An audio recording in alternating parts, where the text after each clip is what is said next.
अच्छा, ये बायोलॉजी का चैप्टर 2 है, इसका ज़बरदस्त एक टॉपिक है, इसका नाम है digestive system of frog. Frog का डाइजेस्टिव सिस्टम। अच्छा, बेसिकली हम फ्रॉग का डाइजेस्टिव सिस्टम इसलिए पढ़ते हैं क्योंकि फ्रॉग का जो डाइजेस्टिव सिस्टम होता है वो इंसान के निज़ाम से काफ़ी मैच करता है। इसलिए हम जब भी डाइजेस्टिव सिस्टम ह्यूमन का पढ़ना चाहें तो उससे पहले हम क्या करते हैं, फ्रॉग का पढ़ते हैं। अच्छा, सबसे पहले तो डिस्कस करेंगे कि डाइजेस्टिव सिस्टम होता ही क्या है। इसको कहते हैं निज़ाम इन्हज़ाम या निज़ाम हाज़मा भी कहते हैं। एक ऐसा निज़ाम जिसमें ग़िज़ा के बड़े पेचीदा मालिक्यूल्स एंजाइम की मदद से सादा तरीन मालिक्यूल्स में क्या हो जाते हैं, कन्वर्ट हो जाते हैं। ऐसे अमल को हम क्या कहते हैं, बेसिकली डाइजेस्टिव सिस्टम कहते हैं, उन्हें हम निज़ाम इन्हज़ाम भी कह सकते हैं। अब बेसिकली होता ये कि जो डाइजेस्टिव सिस्टम होता है वो स्टार्ट हमारे मुँह से होता है। जो हमारे माउथ में कोई भी हम ग़िज़ा का नवाला ले लें मुँह में, सबसे पहले तो दांत उसको क्या कर देते, तोड़ देते। इसको कहते हैं मैकेनिकल डाइजेस्टिव सिस्टम कहा जाता है। अब फ्रॉग के अंदर देखें तो फ्रॉग के जो माउथ है उसमें 2 दांत होते हैं और वो पीछे की तरफ होते हैं। और ये फ्रॉग के जो 2 दांत होते हैं ना, ये खाने या चपाने का काम नहीं करते, ग़िज़ा को गिरने से रोकने का काम करते हैं। तो लिहाजा पूरा जो माउथ हमारा है इसको बेसिकली हम बकल कैविटी कहते हैं। फ्रॉग का भी ये है, जब फ्रॉग की टंग, उसके दांत, ये सलाइवा, ये सारा का सारा जो एरिया है वो क्या कहलाएगा, बकल कैविटी कहलाएगा। अच्छा, ये से मुँह में ग़िज़ा हमने चबाई, चेविंग के बाद एक सा वो नीचे जाती है, तो नीचे जब वो जाती है तो यहाँ एक तंग नाली होती है जिसको हम कहते हैं एसोफेगस, जिसको हम एसोफेगस कहते हैं।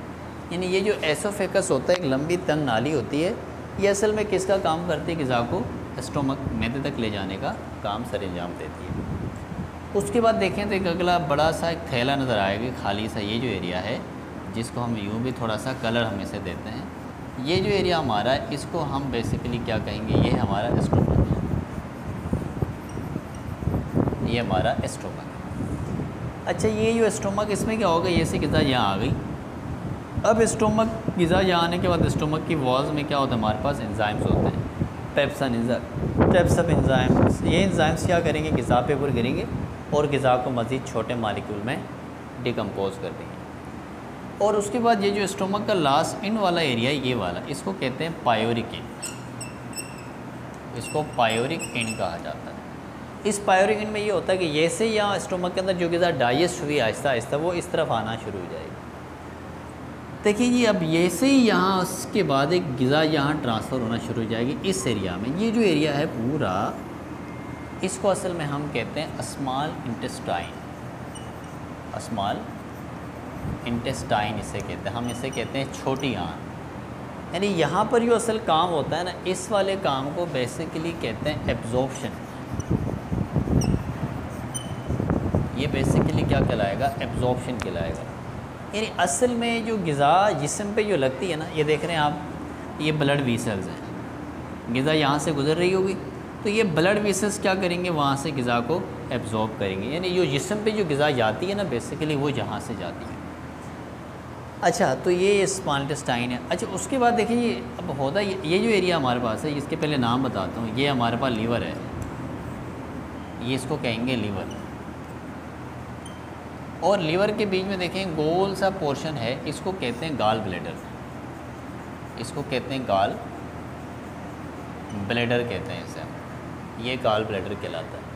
अच्छा, उसके बाद ये जो यहाँ थोड़ा सा पत्ते की शेप का होता है, इसको हम असल में कहते हैं पेंक्रियाज।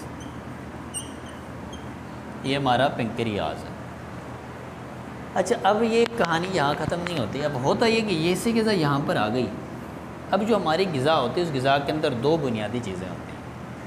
एक तो हमारी फूड के अंदर जो होता है, जैसे ऑयल्स होते हैं, और दूसरा ग्लूकोज होता है। अब होगा जनाब वाला ये कि अगर कोई ग्लूकोज का मालिक्यूल इस तरफ आ गया तो ये जो पेंक्रियाज होता है, इस पेंक्रियाज के अंदर इंसुलिन होता है जी। ये इंसुलिन क्या करेगा, उस ग़िज़ा ग्लूकोज के ऊपर गिरेगा, ऐसे में वो ग्लूकोज का मालिक्यूल क्या हो जाएगा, टूट जाएगा। देखें, इंसुलिन को असल सेक्रीट करता है पेंक्रियाज। अगर पेंक्रियाज ना हो तो इंसुलिन सेक्रीट नहीं होगा। जब इंसुलिन नहीं बनेगा तो उससे क्या होगा, उससे जो ग्लूकोज है वो उसका लेवल जो है ना हमारे ब्लड में बढ़ जाएगा। हमारे खून में ग्लूकोज का लेवल बढ़ेगा, इसको हम डायबिटीज़ मेलाटस भी कहते हैं। अच्छा, पहला काम ये होगा। दूसरा, ये जो गाल ब्लैडर है, ये ख़ास तरह की चीज़ सेक्रेट करता है, इसको कहते हैं बाइल डक्ट कहते हैं इसे। इसको हम बाइल डक्ट कहते हैं। इस बाइल डक्ट का काम क्या होता है? अब हुआ ये कि ऐसे अभी ग्लूकोज गुजरा था, फ़र्ज़ करें ऑयल का कोई मालिक्यूल यहाँ से गुजर रहा है। अगर ये बाइल डक्ट पिंक्रिया, ये जो गाल ब्लैडर है, ये अगर बाइल डक्ट का सिक्रीशन नहीं करे तो होगा ये, वो जो ऑयल का मालिक्यूल था वो हमारे ब्लड में जाएगा। तो ऑयल जब हमारे ब्लड में बढ़ता था, हम उसको कहते हैं कोलेस्ट्रॉल लेवल बढ़ गया। तो कोलेस्ट्रॉल लेवल जब हमारे बॉडी में बढ़ेगा तो फिर क्या होगा? ब्लड प्रेशर का मसला आ जाएगा। तो लिहाजा होगा ये कि जैसे ऑयल के फैट्स मालिक्यूल यहाँ से गुजरेंगे तो ये जो गाल ब्लैडर है, गाल ब्लैडर के अंदर से एक बाइल डक्ट भी कहते हैं इसको, पैंक्रियाटिक जूस भी इसे कहा जाता है, वो क्या करेगा? इसके ऊपर गिरेगा, इस जो फैट मालिक्यूल था उससे जो फैट का मालिक्यूल है वो डिकम्पोज हो जाएगा। तो ये जो दो बुनियादी काम लीवर के ज़रिए से होते हैं, यानी लीवर का हमारी बॉडी में वाकई में बहुत ही ज़बरदस्त किस्म का फंक्शन है।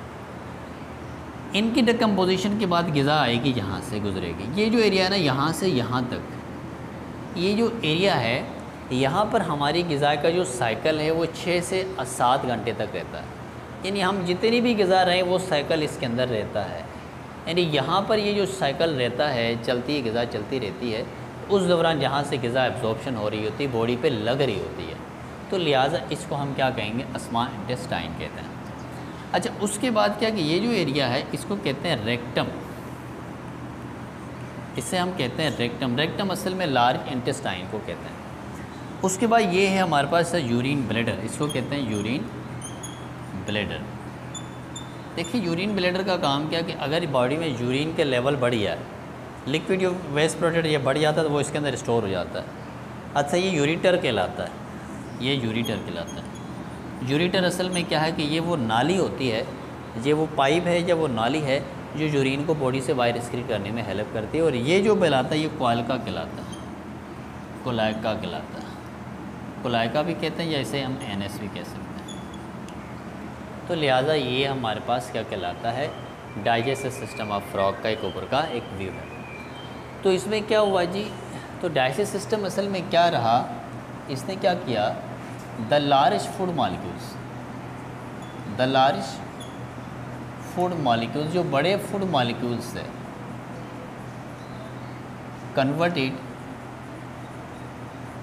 ये कन्वर्ट होते हैं into sampler, into sample food molecules, food molecules, molecules by the help of, by the help of enzymes, by the help of enzymes, enzymes की मदद से। तो इसको हम असल में क्या कहेंगे? डाइजेस्टिव सिस्टम भी।